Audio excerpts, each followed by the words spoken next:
Donald Trump. Olha, é difícil pensar em um nome que seja tão conhecido no mundo todo hoje em dia, e também tão polêmico. A jornada dele é impressionante. Saiu do mundo dos negócios e da mídia direto para o cargo político mais poderoso do planeta.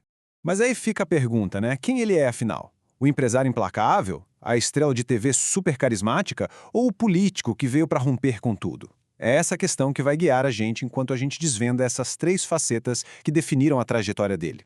Então, vamos mergulhar nessa análise. A gente começa pelo início de tudo, a ascensão dele como magnata. Depois a gente vai ver como ele se transformou numa estrela da mídia.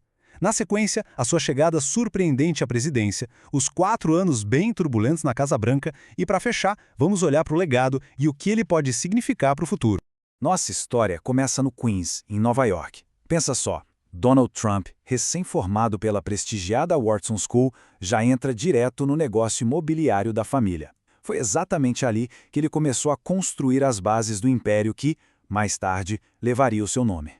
E essa trajetória de ascensão foi, assim, impressionante. Quando ele assume o controle em 1971, ele logo muda o nome da empresa para The Trump Organization.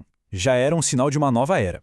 O foco se voltou para projetos enormes, de alto perfil, lá em Manhattan. E aí, nos anos 90, a marca explode e se expande para cassinos, hotéis, transformando Trump em sinônimo de luxo e poder. Só que o nome Trump logo iria muito além dos arranha-céus. A transformação dele de um magnata do mercado imobiliário para uma celebridade da mídia foi uma jogada estratégica que o colocou de vez no centro das atenções, tornando seu rosto familiar em lares por todo o país. E essa imagem pública foi construída em 2 palcos principais. Primeiro, os concursos de beleza cheios de glamour, o Miss USA e o Miss Universo, que ele controlou por quase 20 anos. E de um jeito ainda mais forte, o reality show O Aprendiz, onde ele não era só apresentador, ele era a personificação do sucesso nos negócios. E aqui a gente chega num ponto que é crucial para entender tudo.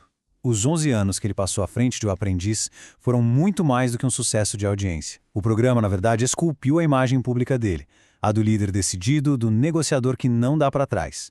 Essa persona se tornaria a base da carreira política dele, muito antes que qualquer um pudesse imaginar.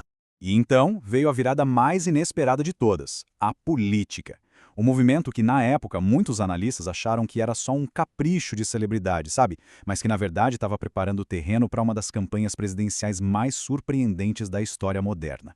A base da plataforma política dele pode ser resumida em 3 pilares. Primeiro, uma abordagem populista, que falava direto com o cidadão comum. Segundo, uma política protecionista, com a promessa de proteger a indústria local. E terceiro, um forte sentimento nacionalista, com aquele lema de colocar os interesses do país em primeiro lugar. A campanha de 2016 parece até roteiro de filme, dividida em 3 atos. Primeiro, ele entra na corrida republicana como um total azarão, um outsider. Depois, ele surpreende todo mundo nas primárias, vencendo 16 outros adversários bem mais experientes. E no ato final, vem a vitória inesperada sobre Hillary Clinton, que deixou o mundo político em choque.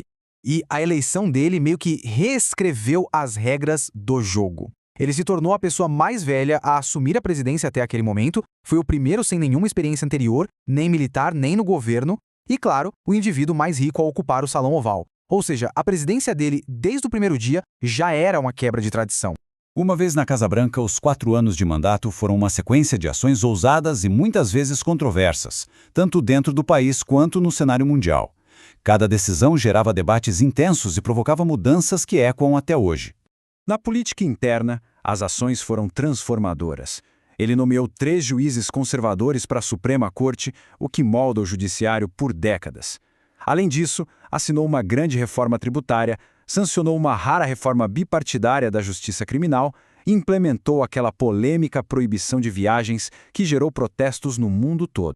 Já na política externa, a abordagem foi de confrontar o que já estava estabelecido. Ele deu início a uma guerra comercial com a China, retirou os Estados Unidos de acordos internacionais super importantes, como o de Paris sobre o clima e o acordo nuclear com o Irã, e tomou a decisão histórica de reconhecer Jerusalém como capital de Israel, além de ter encontros com o líder norte-coreano. Mas o fim do mandato dele estava longe de ser o fim da sua influência. Na verdade, os eventos que aconteceram depois que ele saiu da Casa Branca só reforçaram a posição dele como uma força dominante na política americana. A eleição de 2020 terminou com a derrota dele para o Joe Biden. Só que o que veio depois foi um período de muita contestação. Trump se recusou a aceitar o resultado e alegou fraude eleitoral em larga escala, embora essas alegações não tenham sido comprovadas. A presidência dele também foi marcada por um fato histórico. Ele foi o primeiro presidente a sofrer 2 processos de impeachment. O primeiro, em 2019, por abuso de poder, e o segundo, em 2021, por incitação à insurreição. E apesar da gravidade das acusações, nas 2 vezes ele foi absolvido pelo Senado. E mesmo fora da Casa Branca, a sombra dele sobre o Partido Republicano é gigante.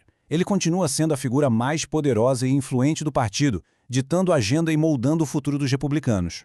E assim a gente chega na grande questão que ainda está no ar. Com uma trajetória tão imprevisível, a pergunta que todo mundo se faz é: qual será o capítulo final da história de Donald Trump? Só o tempo vai poder dizer.